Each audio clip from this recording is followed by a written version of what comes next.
सुमित, तुम भी ना बेकार में इतना सोच रहे हो। भैया और भाभी ने खुद आगे बढ़कर कहा है कि जब तक हमारा नया स्टार्टअप सेटल नहीं हो जाता और हम आर्थिक रूप से दोबारा मजबूत नहीं हो जाते, हम उनके विला में शिफ्ट हो सकते हैं। वैसे भी तो इतना बड़ा घर है, वे दोनों अकेले ही रहते हैं। हमारे जाने से घर में रौनक आ जाएगी। कावेरी ने कपड़े तय करते हुए सुमित को समझाने की कोशिश की। सुमित खिड़की से बाहर देख रहा था। उनके चेहरे पर चिंता की लकीरें साफ थीं। उसने धीमे स्वर में कहा, कावेरी, खून के रिश्ते और ससुराल के रिश्ते में बहुत फर्क होता है। वहाँ तुम बेटी जैसी हो सकती हो, लेकिन मैं हमेशा दामाद ही रहूंगा। और दामाद की इज्जत तभी तक है जब तक वह मेहमान बनकर जाए। परमानेंट रहने पर इज्जत और स्वतंत्रता दोनों की नीलामी हो जाती है। उफ, तुम्हारा यह ईगो। कावेरी झुंझला गई। अरे भाई है वो मेरे। बचपन में हम एक ही थाली में खाते थे और श्वेता भाभी तो मेरी सहेली जैसी है। किराए के इस छोटे मकान में धम घुटता है। वहाँ खुला बगीचा है, नौकर चाकर हैं, आरव के खेलने के लिए जगह है। प्रैक्टिकल बनो सुमित। सुमित ने गहरी सांस ली और बहस खत्म कर दी। कावेरी की जिद और अपनी तंगहाली के आगे उसे झुकना पड़ा। अगले ही रविवार वे अपना सामान समेटकर कावेरी के मायके अग्रवाल विले में शिफ्ट हो गए। घर वाकई आलीशान था। कावेरी के भाई अनिरुद्ध और भाभी श्वेता ने उनका स्वागत भी गर्मजोशी से किया। अनिरुद्ध ने सुमित के कंधे पर हाथ रखकर कहा, यार अच्छा किया तुम लोग आ गए। यह घर हमें काटने को दौड़ता था। अब आरव की किलकारियों से घर गूंजेगा। शुरुआती दिन किसी सपने जैसे बीते। सुबह बेटी मिलती, खाने में तरह तरह के व्यंजन होते और आरव को खेलने के लिए बड़ा लॉन मिल गया था। कावेरी बहुत खुश थी। उसे लग रहा था कि उसने सुमित को गलत साबित कर दिया। सुमित भी धीरे धीरे रिलैक्स होने लगा था। हालांकि वह अभी भी एक अदृश्य सीमा रेखा के भीतर ही रहता था, लेकिन बदलाव बहुत धीमे और महीन तरीके से आना शुरू हुआ। सुमित अपने लैपटॉप पर काम कर रहा था, तभी श्वेता भाभी वहां आ गई। सुमित जी, बुरा मत मानिएगा, लेकिन आप अपनी यह वर्क टेबल ड्राइंग रूम से हटाकर गेस्ट रूम के कोने में शिफ्ट कर लेंगे। दरअसल शाम को मेरी किटी पार्टी की फ्रेंड्स आ रही हैं और ड्राइंग रूम का डेकोर थोड़ा बिगड़ रहा है। श्वेता ने ही बहुत ही मिठास से कहा। जी जरूर भाभी। सुमित ने तुरंत लैपटॉप बंद किया और मेज वहां से हटा ली। उस शाम सुमित को गेस्ट रूम के एक अंधेरे कोने में बैठकर काम करना पड़ा, क्योंकि वहां वाईफाई का सिग्नल ठीक से नहीं आ रहा था। लेकिन उसने कावेरी से कुछ भी नहीं कहा। कुछ दिनों बाद रविवार की दोपहर थी। कावेरी ने सोचा आज वह सबके लिए अपनी स्पेशल दम बिरयानी बनाएगी। वह उत्साह से रसोई में गई। रसोइया रामदीन सब्जियां काट रहा था। रामदीन काका, आज हटो, मैं खाना बनाऊंगी, कावेरी ने हंसते हुए कहा। रामदीन झिझका। बिटिया, वो मेम साहब ने आज के लिए इटालियन मेनू तय किया है। पास्ता और गार्लिक ब्रेड बनने वाला है। सामान भी आ गया है। अरे तो पास्ता रात को बन जाएगा, आज दोपहर में बिरयानी खाते हैं, कावेरी ने एप्रन पहनते हुए कहा।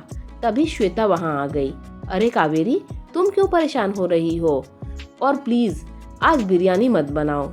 उस दिन तुमने बनाई थी तो पूरे घर में खड़े मसालों की महक 2 दिन तक नहीं गई थी। अनिरुद्ध को भी स्ट्रॉन्ग स्मेल पसंद नहीं है। तुम आराम करो ना, तुम्हें किचन में खटने की क्या जरूरत है? कावेरी का हाथ रुक गया। यह वही अनिरुद्ध भैया थे जो बचपन में उसके हाथ की बिरयानी खाने के लिए जिद करते थे। आज उन्हें महक से दिक्कत होने लगी। उसने चुपचाप एप्रन उतार दिया। वह बाहर तो आ गई, लेकिन उसका उत्साह मर गया था। बातें यही नहीं रुकी। धीरे धीरे कावेरी को महसूस होने लगा कि इस घर में उसकी हैसियत एक लाडली बहन की नहीं, बल्कि एक सुविधा भोगी मेहमान की हो गई थी। बिजली का बिल ज्यादा आने पर श्वेता का नौकरों को डांटना, तुम लोग दिन भर एसी चलाते रहते हो, बिल क्या तुम्हारे बाप भरेंगे, सुनाना नौकरों को होता था, लेकिन निशाना कावेरी और सुमित होते थे, क्योंकि दिन भर घर पर वही रहते थे। एक रात सुमित और कावेरी अपने कमरे में थे। सुमित ने कहा, कावेरी, मुझे लगता है हमें अब अपना इंतजाम कर लेना चाहिए। मेरा प्रोजेक्ट शुरू हो गया है, कुछ पैसे आने लगे हैं। तुम फिर से शुरू हो गए? यहाँ क्या कमी है सुमित? भैया ने कभी कुछ कहा तुमसे? कावेरी ने चिढ़कर कहा। मुंह से कहना ही सब कुछ नहीं होता कावेरी, आंखों की भाषा भी होती है। कल जब मैं आरव के लिए बाजार से खिलौने लाया तो अनिरुद्ध ने हंसते हुए कहा था, पैसे बचा ले सुमित, सेविंग काम आएगी। खिलौने तो मैं ही ले आता हूँ। तुम्हें यह प्यार लगा होगा, लेकिन मुझे यह ताना लगा कि मैं अपने बेटे के शौक पूरे करने के लायक नहीं हूँ। कावेरी चुप रही। उसे लगा सुमित ज्यादा सोच रहे हैं, लेकिन असली झटका कावेरी को 2 दिन बाद लगा। शाम का वक्त था। कावेरी अपने बेटे आरव को लॉन में साइकिल चलाना सिखा रही थी। आरव ने उत्साह में साइकिल तेज चलाई और गलती से श्वेता के पसंदीदे गमले से टकरा गया। एक महंगा विदेशी बोनसाई का गमला टूटकर बिखर गया। आवाज सुनकर श्वेता दौड़ी चली आई। गमले को टूटा देख उसका चेहरा लाल हो गया। आरव, क्या किया तुमने? वह चिल्लाई। भाभी, बच्चा है, गलती से लग गया। कावेरी ने बचाव किया। श्वेता ने कावेरी की तरफ देखा। उसकी आंखों में अब तक छिपा हुआ लिहाज खत्म हो चुका था। कावेरी, तुम्हें पता है यह प्लांट मैंने बैंकॉक से मंगवाया था। इसकी कीमत 15,000 रुपए थी। बच्चा है तो क्या सर पर चढ़ा लोगी? जब चीजों की कीमत खुद की जेब से नहीं जाती ना, तो दर्द नहीं होता। यहाँ सब मुफ्त मिल रहा है तो कद्र क्या होगी? कावेरी सन्न रह गई। मुफ्त? यह शब्द उसके कानों में पिघले हुए शीशे की तरह उतरा। और क्या? श्वेता अब रुकने के मूड में नहीं थी। 2 महीने हो गए कावेरी। मेहमान 3 दिन अच्छे लगते हैं, 3 महीने नहीं। अनिरुद्ध कुछ नहीं कहते क्योंकि वो भाई हैं, लेकिन घर तो मेरा भी है, मेरी भी प्राइवेसी है। सुबह दिन भर घर में रहते हैं। मुझे अपने ही घर में कपड़े पहनने से लेकर सोफे पर बैठने तक में सोचना पड़ता है। अब यह गमला, तुम लोग समझते क्यों नहीं कि हर चीज की एक लिमिट होती है? कावेरी की आंखों में आंसू आ गए, लेकिन उसने उन्हें बहने नहीं दिया। उसे अचानक सुमित की हर बात याद आ गई। परमानेंट रहने पर इज्जत की नीलामी हो जाती है। उस रात डिनर टेबल पर सन्नाटा था। अनिरुद्ध ने माहौल को हल्का करने की कोशिश की। क्या हुआ? सब चुप क्यों है? श्वेता ने चम्मच चलाते हुए कहा, कुछ नहीं, बस आरव को थोड़ा अनुशासन सिखाना जरूरी है। कावेरी ने सुमित का हाथ मेज के नीचे थाम लिया। सुमित ने प्रश्नवाचक नजरों से उसे देखा। कावेरी ने आंखों से इशारा किया। अगली सुबह अनिरुद्ध और श्वेता नाश्ते की मेज पर थे जब कावेरी और सुमित अपना सामान लेकर नीचे आए। अरे, यह क्या? तुम लोग कहीं जा रहे हो? अनिरुद्ध हैरान रह गया। श्वेता भी चौंक गई। उनके चेहरे पर हल्का सा पछतावा और हल्की सी राहत दोनों थे। हाँ भैया, कावेरी ने मुस्कुराते हुए कहा। उसकी मुस्कान में अब वह बेफिक्री नहीं, बल्कि एक परिपक्वता थी। सुमित का प्रोजेक्ट पास हो गया है। हमें शहर के दूसरे छोर पर एक छोटा सा फ्लैट मिल गया है। ऑफिस के पास है तो आने जाने में आसानी होगी। लेकिन इतनी जल्दी क्या है? अभी तो रुको। अनिरुद्ध ने औपचारिकता निभाई। नहीं भैया, कावेरी ने श्वेता की आंखों में देखते हुए कहा। गमले में लगा पौधा तभी तक सुंदर लगता है जब तक उसकी जड़ें गमले को तोड़ न दें, और जड़ों को फैलाने के लिए अपनी जमीन चाहिए होती है, दूसरे के आंगन की मिट्टी नहीं। श्वेता नजरें नहीं मिला पाई। वे टैक्सी में बैठे। सुमित ने कावेरी की तरफ देखा। तुम ठीक हो? मैं बहुत ठीक हूँ सुमित। कावेरी ने एक गहरी सांस ली, जैसे बरसों बाद खुली हवा में सांस ली हो। मुझे माफ कर देना, मैं आलीशान पिंजड़े को महल समझ बैठी थी।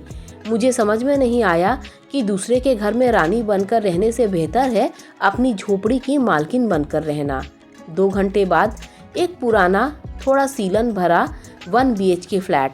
दीवारों का पेंट उखड़ा हुआ था। पंखे चलते हुए आवाज कर रहा था। कावेरी ने रसोई में जाकर चाय बनाई। वहाँ कोई रसोइया नहीं था, कोई इटालियन मार्बल नहीं था। उसने 2 कप चाय और बिस्किट लाकर जमीन पर बिछी चटाई पर रख दिया। सुमित और कावेरी वहाँ बैठे। आरव खाली कमरे में दौड़ रहा था। सुमित ने चाय की चुस्की ली। चीनी थोड़ी कम है। कावेरी खिलखिलाकर हंस दी। पी लो चुपचाप, यहाँ कोई शेफ नहीं है, जो मिलेगी वही पीनी पड़ेगी। सुमित भी हंस पड़ा। उस दोनों से कमरे में गूंजती उनकी हंसी उस विशाल विला की खामोशी से कहीं ज्यादा कीमती थी। जानते हो सुमित, कावेरी ने सुमित के कंधे पर सिर रखते हुए कहा, उस विला में मैं मखमल के गद्दे पर भी पूरी रात करवटें बदलती रहती थी, कहीं मेरी वजह से चादर पर सिलवट ना आ जाए।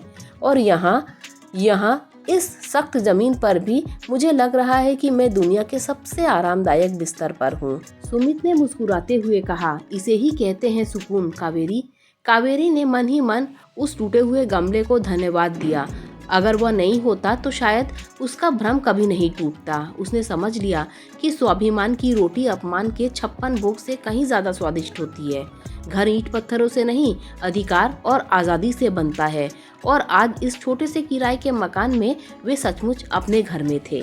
दोस्तों, अगर आपको स्टोरी अच्छी लगी हो तो लाइक शेयर सब्सक्राइब कीजिए। Thanks for watching this video.